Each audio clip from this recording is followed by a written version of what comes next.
Praise the Lord, our daily bread. Proverbs chapter 13, verse 11. Wealth gained dishonestly dwindles away, but he who gathers by hand makes it grow.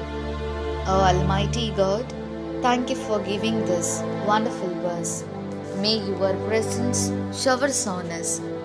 O Lord, do not store up for yourself treasures on earth. Here, moth and rust destroy, and thieves break in and steal. Instead of running around in life for wealth, seek wisdom, accumulate only the wealth you need for the day, and bless us to live a good life based on the principles of Christ with peace of mind. We ask this in the name of Jesus Christ. Amen. அன்றாட உணவு. நீதிமொழிகள் அதிகாரம் 13 இறைவார்த்தை 11. விரைவில் வரும் செல்வம் விரைவில் கரையும், சிறிது சிறிதாய் சேர்ப்பவனின் செல்வமே பெருகும். அன்பின் தகப்பனே, இன்றைய நாளிலே இந்த இறை மன்னாவை கொடுத்ததற்காக நன்றி ஆண்டவரே. இறைவா, மண்ணுலகில் உங்களுக்கென செல்வத்தை சேமித்து வைக்க வேண்டாம்.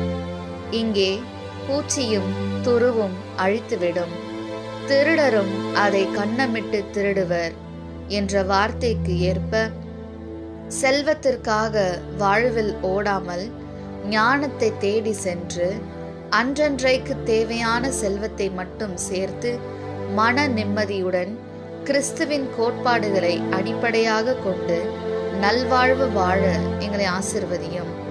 ஆமீன். അന്നുള്ള ഭോജനം. സുഭാഷിതങ്ങൾ 13 അധ്യായം 11 വാക്യം. അനായാസമായി കേടിയ സമ്പത്ത് ശമിച്ചു പോകും, അൽഫാൽപമായി കരുതി വയ്ക്കുന്നവൻ അത് വർദ്ധിപ്പിച്ചു കൊണ്ടിരിക്കും. ഈ ലോകത്തിൽ സമ്പത്ത് ചേർത്ത് വയ്ക്കരുത്, ഇവിടെ എല്ലാം നശിച്ചു പോകും. സ്വർഗത്തിൽ സമ്പത്ത് ചേർത്ത് വയ്ക്കുന്ന വചനം അനുസരിച്ച് ജീവിക്കുവാൻ വേണ്ട ബുദ്ധിയും ശക്തിയും നൽകണമേ. ദൈവമേ, അങ്ങയുടെ കൽപ്പന അനുസരിച്ച് ജീവിക്കുവാനും സമ്പത്ത് ആകുന്ന അങ്ങയെ കരുതി വയ്ക്കുവാൻ ഞങ്ങളെ അനുഗ്രഹിക്കണമേ. ആമീൻ.